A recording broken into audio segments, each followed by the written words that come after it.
Satellite engineers design, build, and look after satellites that are used for things like TV, internet, weather forecasting, and space exploration.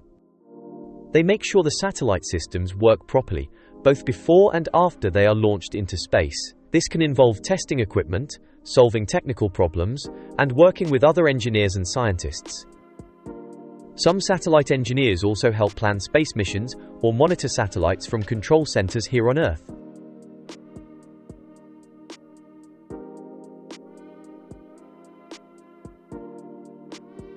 People who are just starting in the role might earn around £28,000 to £35,000 a year.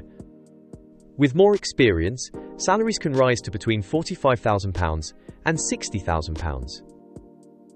Highly skilled satellite engineers working in senior positions or in large companies like Airbus or the European Space Agency may earn even more.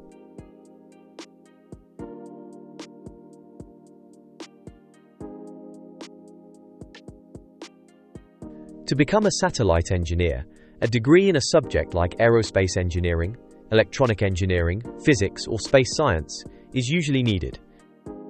Some may also go on to do a master's degree or PhD, especially if they want to work on advanced space projects. Strong maths and science skills are important, as well as being good at solving problems and working as part of a team. Many satellite engineers also take part in special training programs or apprenticeships to build practical experience.